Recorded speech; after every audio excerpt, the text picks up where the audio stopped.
Hello guys, আপনারা সবাই এইবার গাদলার সিজনও কেডা কিরম মাছ মারছুন ক্ষেত খোলাত। এই যে ডাঙ্গর ক্ষেত, আমি ইনশাল্লাহ এনে দোয়া এবার প্রত্যেক দিনই সকালে 1-1.5 কেজি পর্যন্ত আমি মাছ পাই।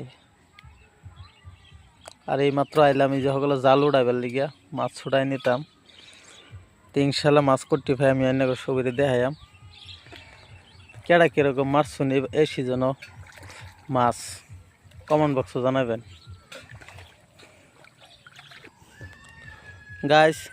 এই একজন মানুষ ডাঙ্গর চাচাতো ভাই, এটা লয়ে আমি যেদিন যাই মাছ ধরবার, এটা মাছের ডেক লয়ে লিয়ে পড়ে, এটা আজগাও পড়ছে পানি বেঁধে, এদিন ডেক লিয়ে পড়ছে আমার কট্টি মাছ আমার লস চালাইছে।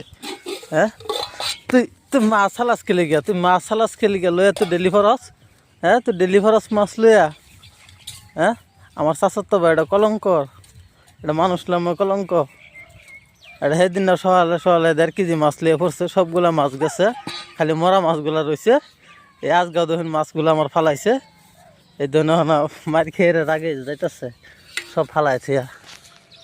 ওই চাচাতো ভাই তুই খারা, ওই চাচাতো ভাই খারা, ধরছি তোরা, তুই মাছের জবাব দে।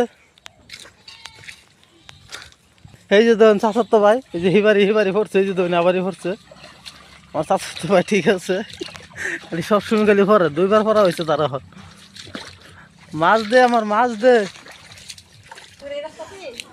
এই দেখুন আমার চাচাতো ভাই, আর চাচাতো ভাই তোর অবস্থাটা দেখাই। এই দেখুন গাইস তার অবস্থা, আমার 1.5 কেজি কমান্ডো হইব মাছ লইয়া, এই ডেকটা লইয়া ব্যাগটা পড়ছে পইরা, সবগুলা লইয়া মাছগুলা আমার ফালাইলো। আর 2টা খালি মরা মাছ আছেন, এটা আমি ফালাই দিছি আগে। যা